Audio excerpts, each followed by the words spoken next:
바다의 신 폰토스 아비스는 바다를 그야말로 제 몸처럼 다룰 수 있는 인물이기에 바다가 주무대인 원피스 세계관에서는 그야말로 재앙같은 힘을 가진 인물이라고 볼 수 있으며 악마의 열매 능력자를 상대하는 데 특화된 인물이라고 볼 수 있습니다. 하지만 조로는 비능력자였기에 조로는 꽤나 여유롭게 폰토스 아비스의 공격을 피해내는 데 성공합니다. 그리고 조로는 감겨진 자신의 눈을 뜬 뒤 견문색 패기를 극대화하며 폰토스 아비스의 본체가 있는 곳을 파악한 뒤 매우 빠른 속도로 접근하는 데 성공하였고, 폰토스 아비스는 곧바로 해이를 일으키며 조로의 접근을 막고자 합니다. 하지만 조로는 곧바로 자신의 검 엠마 도신류 화도인 문자에 회황색 패기를 휘감은 뒤 일합참살 천지합의를 사용하였고, 하늘이 갈라짐과 동시에 매우 거대한 참격이 날아왔고, 그 참격의 규모와 위력은 너무나도 거대했기에 일격에 바다와 구름을 소멸시키며 폰토스 아비스에게 날아옵니다.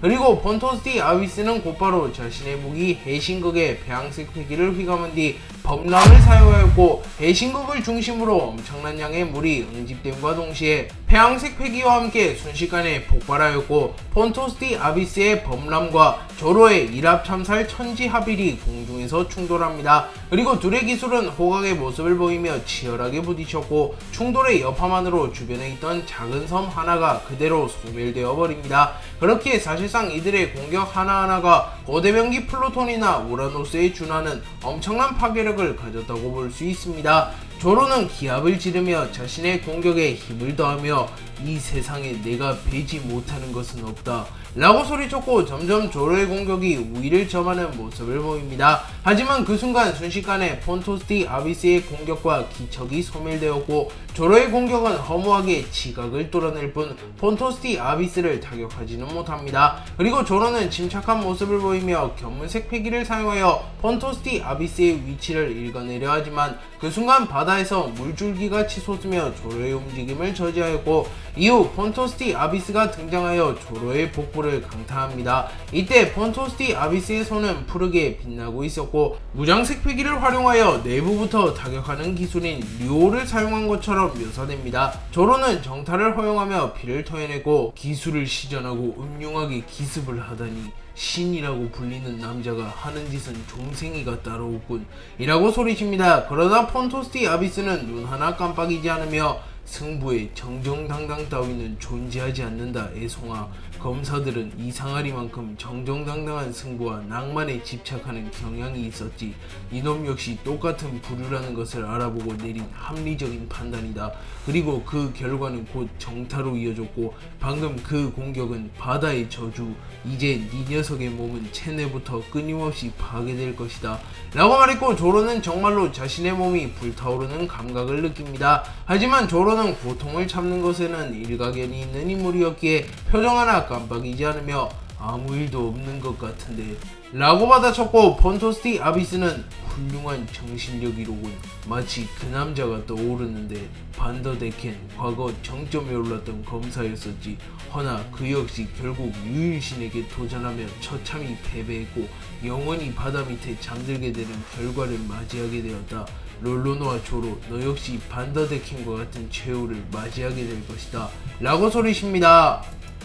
폰토스 아비스는 기세를 탄 후 순식간에 주변 해역 전체에 자신의 기운을 흩뿌리며 거대한 바다와 한몸 그 자체가 되었고, 섬을 아득히 초월하는 거대한 크기의 형태로 변화한 뒤 곧바로 태해 천권을 사용하였고, 조로조차 난생 처음 보는 크기의 괴물을 마주하며 조금은 당황한 듯한 표정을 지으며 하늘을 바라봅니다. 그리고 섬보다 거대한 크기의 괴물이 휘두르는 주먹의 위력은 그야말로 상상을 초월했기에 거대한 존재가 움직이는 것만으로 흰 수염이 일으켰던 지진 이상의 지진이 일어났으며 공기의 흐름조차 뒤틀리며 이스트블루의 해역의 환경이 영구적으로 변해가려 합니다. 조로는 곧바로 반격을 준비하기 위해 자신의 검 세자루에 폐양색 패기를 휘감으려 했지만 그 순간 폰토스 아비스의 바다의 저주의 여파로 인하여 조로에게 엄청난 두통이 밀려왔으며 조로의 움직임이 일시적으로 멈추게 됩니다. 그리고 폰토스티 아비스는 그 틈을 놓치지 않고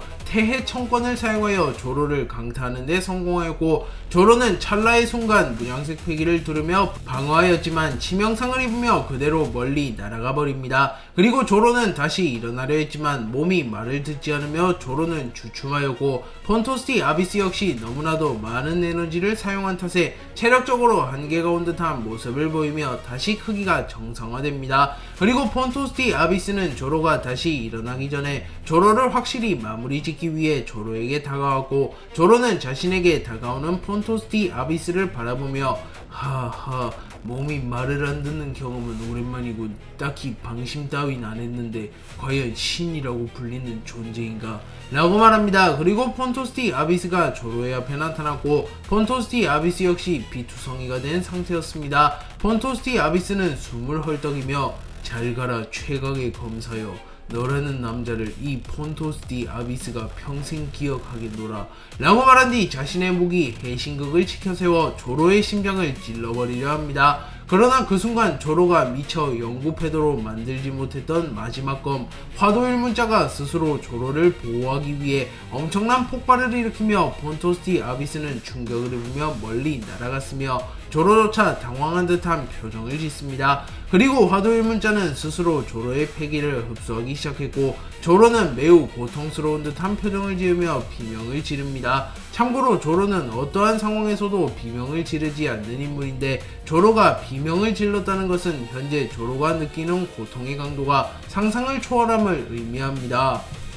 로키는 매우 빠른 속도로 비행하며 순식간에 엘바프를 지나 신세계의 중반부를 넘어서 마침내 이스트블루의 입구를 상징하는 곳 쌍둥이 언덕에 도달하게 됩니다. 로키는 어이 코쟁이, 밀짚모자는 어디 있지? 놈은 우리가 기다려온 태양의 전사, 이번에도 반드시 지켜주마 라고 말했고, 우섭은 루피라면 분명 후샤 마을에 있을 거야. 루피라면 걱정되지는 않지만 소문으로는 세계 정부의 왕 이무가 직접 나섰다는 소리도 들려와서 라고 말했고, 로키는 이무라 나를 한번 죽였던 자식인가? 그 이후 능력에 완벽히 적응했으니 걱정 말라고 길 안내나 똑바로 해줘 라고 말했고, 라그니르는 즐거운 듯 도토리를 까먹으며 로키를 바라봅니다. 그리고 우섭의 안내하에 로키와 라그니르는 빠른 속도로 후샤마을로 향하며 미지의 적으로부터 루피를 지원하려 합니다. 하지만 그 순간 하늘 전체에 먹구름이 몰려오며 마치 밤처럼 변함과 동시에 피로 물든 비가 흘러내리기 시작했고, 로키는 곧바로 견문색 패기를 사용합니다. 그리고 로키는 강력한 태양색 패기를 가진 누군가가 접근 중인 것을 확인하였고, 로키는 하늘을 바라봅니다. 로키가 바라본 곳에는 겐타이가 있었고, 겐타이는 이렇게 거대한 생명체는 오랜만에 보는군. 드니샤, 테이톤, 워큐리 성과 비견되는 크기로군.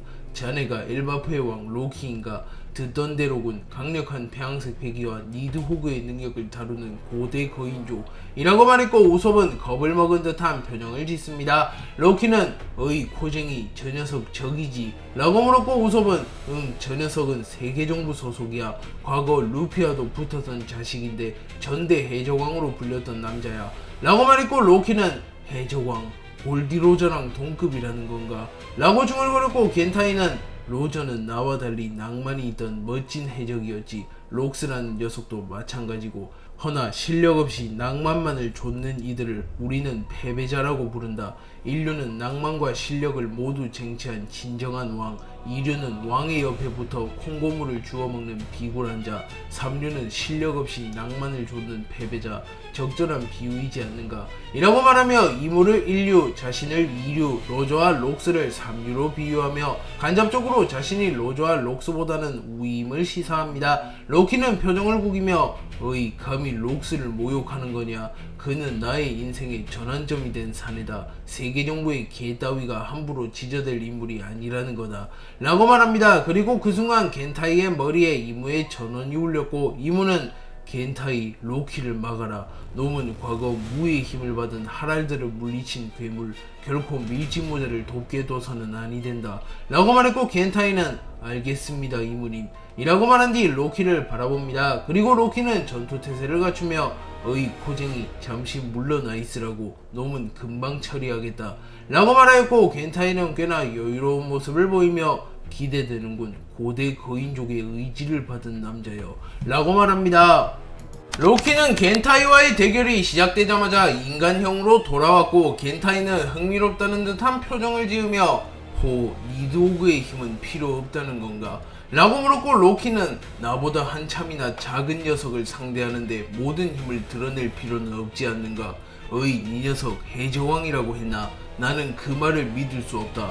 전대 해적왕 골디로저, 현 해적왕 몽키디 루피, 그들은 결코 남 밑에 있을 위인이 아니라고 라고 말하며, 겐타이는 해적왕의 자격이 없으며 어쩌면 해적왕을 사칭하는 인물일지도 모른다고 판단합니다. 로키는 인간형으로 돌아온 뒤 곧바로 라그니르를 크게 휘두르며 원초 세계를 사용하여 순식간에 겐타이를 얼려버리려 하였고, 주변의 해역이 모조리 얼어버리며 마치 아오키지의 아이스 에이지를 연상시킵니다. 겐타이는 로키의 원초 세계를 막아내기 위해 자신의 손에 폐양색 패기를 두른 뒤 로키의 라그니르를 막아냄과 동시에 문양색 패기를 사용하여 얼음에 저항하며 두 가지 패기를 매우 높은 경지로 다루는 모습을 보였고, 이후 PP 열매의 능력을 사용하여 로키의 하반신을 피로 묶어두는 데 성공합니다. 그리고 겐타이는 로키에게 순식간에 접근한 뒤 곧바로 로키의 복부를 강타하였고, 로키는 단 한 방만으로 피를 토해내며 멀리 날아갑니다. 그리고 겐타이는 놀라우리만큼 침착한 모습을 보이며 로키, 네 녀석은 알지 못한다.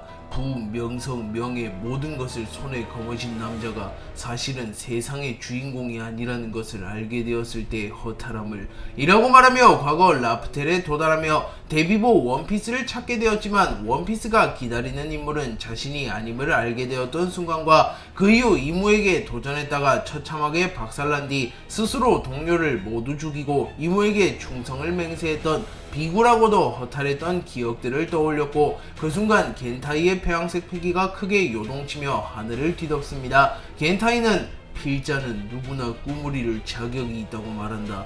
허나 나와 로저는 타고난 운명부터 철저한 조연, 밀짚모자와 달리 원피스를 찾는다고 해서 사용할 수도 없을 뿐더러 그에 걸맞는 세력을 구축할 수도 없었다. 골디로저 역시 스스로 선언했다. 자신들은 너무 빨리 온 것이 아니냐고. 꿈은 반드시 이뤄진다고. 아니지, 그건 이 세상의 본질에 정면으로 부딪히는 모순이다. 로키, 거인족과 인간의 화합을 꿈꾼다고 했나? 그 꿈은 세계 정부가 있는 한 결코 이뤄질 수 없다 라고 말했고, 로키는 겐타이가 단순한 양아치가 아닌 깊은 사연을 가진 인물임을 인정하며 이 녀석의 말도 일리가 있어. 허나 남자로 태어난 이상 목숨이 다하는 순간까지 꿈을 포기하지 않겠다. 나의 아버지 하랄드처럼 폭군으로 불리며 손가락질 받는 한이 있더라도 나의 행동이 엘바프의 평화와 거인족과 인간의 화합에 다가가는 행동이라면 나는 그것을 후회 없이 행하겠다. 무시해서 미안하군. 이제 진심으로 상대해주겠다 라고 말한 뒤 곧바로 용용열매 모델 니드옥으로 변하였고, 겐타이 역시 꽤나 진지한 표정을 지으며 로키를 바라보며 전투태세를 갖춥니다. 로키는 니드오그의 형태로 변화한 뒤 곧바로 공중으로 튀어올라 브레스를 발사하였고, 이는 마치 카이도우가 브레스를 발사하는 듯 했습니다. 하지만 선천적인 크기 자체가 로키가 카이도를 훨씬 상회하기에 로키의 불꽃의 범위는 작은 섬 전체를 단번에 불태울 만큼 넓었습니다. 그러나 겐타이 역시 만만치 않은 인물이었고, PP 열매를 활용하여 순식간에 로키의 공격 반경에서 벗어난 뒤 혈마 강림을 사용하여 혈마를 불러냈고, 하늘이 빛빛으로 물든과 동시에 혈마가 모습을 드러냅니다. 혈마는 니드옥으로 변한 로키를 바라보며 겐타이, 난 적을 만났구나. 나를 불러낸 것만 보아도 알 수 있지. 명심해라. 나에게 의존한다면 언젠가 나에게 의지를 빼앗기게 될 것이다 라고 말했고, 겐타이는 미소를 지으며 혼자서는 버거울지도 모르는 적이라서 말이지. 혈마 녀석은 공백의 100년을 살아온 존재. 니드오그에 대해서도 잘 알고 있겠지 라고 물었고, 혈마는 그래, 과거 900년 전 엘바프라는 남자가 있었다. 그는 선대 용용열매 모델 니드오그 능력자이자 엘바프를 통합했던 전쟁의 신 혹은 무신으로 불렸던 남자, 무려 그 조이보이와 결혼했던 남자였지 라고 말했고, 혈마의 입에서 엘바프에 대한 이야기가 나오자 과거 엘바프의 무기였던 라그니르는 격하게 반응하며 순식간에 겐타이와 혈마에게 접근하여 이들을 공격하려 합니다. 그리고 하늘이 얼어붙으며 강력한 에너지가 혈마와 겐타이를 향해 접근했고, 혈마는 과연 전설의 무기 라타토스크인가? 라고 말했고 로키는 라그니르 흥분하지마, 너도 느끼고 있잖아 저들이 얼마나 강한 존재인지 라고 말했고, 그 순간 로키는 라그니르를 회수하는데 성공합니다. 하지만 로키는 결국 빈틈을 노출하게 되었고 겐타이는 이 타이밍을 놓치지 않으며 순식간에 로키에게 접근한 뒤 블러드 레퀴엠을 사용하여 로키의 복부를 그어버리는 데 성공합니다. 하지만 니드호그로 변한 로키의 크기와 맷집은 그야말로 상상을 초월했기에 로키는 겐타이의 공격을 버텨내는 데 성공하였고, 이후 곧바로 토르의 힘을 사용하였고 로키의 입에서 검은 번개 광선이 뿜어져 나오며 순식간에 겐타이와 혈마를 불태워버립니다. 그러나 겐타이는 PP 열매의 능력을 사용하여 순식간에 상처를 회복하는 데 성공합니다. 하지만 로키의 토르의 힘의 위력이 생각보다 더 강했기에 겐타이의 몸에는 상처가 남게 되었으며 겐타이의 팔에서는 검은 피가 흘러내립니다. 그리고 우솝은 매우 멀리서 만원경을 통해 이를 보며 역시 로키다, 엘바프의 왕답구나 라고 소리치며 로키를 응원해줍니다. 태고의 신 테어가 후샤 마을에 강림한 이후 테어는 압도적인 기량을 뽐내며 홀로 루피, 드래곤, 샹크스 셋과 맞붙게 되었고 드래곤을 리타이어 시키는데 성공합니다. 그리고 드래곤은 정신을 다잡으며 루피에게 침착함을 잃지 말라고 조언한 뒤 쓰러진 채 전장에서 루피와 샹크스를 바라봅니다. 루피는 드래곤이 죽지 않았음에 안심함과 동시에 자신이 패배하게 된다면 여기서 샹크스, 드래곤과 함께 몰살당할지도 모른다는 공포가 엄습하며 꽤나 진지한 표정을 지으며 테어를 바라보았고, 샹크스는 자신의 검 그리폰을 다잡으며 테어를 바라봅니다. 그리고 테어는 루피와 샹크스를 번갈아 바라본 뒤 빨간 머리, 기량은 훌륭하며 독특하고 강력한 폐왕색 패기를 구사하나 이 녀석은 이 대결에 낄 자격 따윈 없다. 정점을 논하는 자리에 어찌 개미가 끼려 하는가. 먼저 쓰러진 녀석과 마찬가지로 이 녀석부터 쓰러뜨려주마 라고 말하였고, 샹크스는 침착함을 유지하며 당신의 말이 틀리지 않았소. 허나 자격은 누구에게나 평등하게 주어지는 기회, 나는 그 기회를 순순히 포기할 생각은 없소 라고 말한 뒤 공중으로 튀어오른 뒤 자신의 검을 배도의 형태로 변환시킨 뒤 카무사리를 사용하였고, 배도에서 뿜어져 나오는 패기와 검기의 위력은 일반적인 검보다 수배는 강했기에 샹크스의 카무사리는 이제껏 보여주었던 위력을 아득히 초과하며 테어를 향해 날아갑니다. 그리고 테어는 이를 보며 가히 순수한 힘의 집합체로군.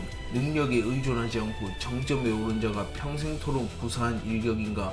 허나 압도적인 재능 앞에서 이 정도의 공격은 장난이나 다름없다 라고 말한 뒤 곧바로 자신의 검 창세신검을 꺼내든 뒤 순식간에 창세신검을 배도의 형태로 변환시킵니다. 그리고 창세신검이 배도의 형상으로 변하자 하늘에서 후샤마을 전체의 범위를 상회하는 번개의 형상을 띤 배왕색 패기가 창세신검을 향해 날아와 휘감겼고, 테어는 곧바로 샹크스와 로저의 기술 카무사리를 모방하는 데 성공하였고, 당연히 테어의 패기와 힘이 로저와 샹크스를 아득히 상회했기에 샹크스가 구사한 카무사리의 상위 호환격인 카무사리가 구사됩니다. 그리고 잠시 후 테어의 카무사리는 순식간에 샹크스의 카무사리를 집어삼키는 데 성공하였고, 테어의 카무사리는 맹렬한 기세로 샹크스를 향해 날아옵니다. 그리고 드래곤은 이를 보며 좌절하며 우리가 평생토록 갈고 닦은 기술을 아무런 제약 따윈 없이 명백한 상위원으로 구사하는 능력이라니, 저런 말도 안 되는 괴물은 상상조차 하지 못했는데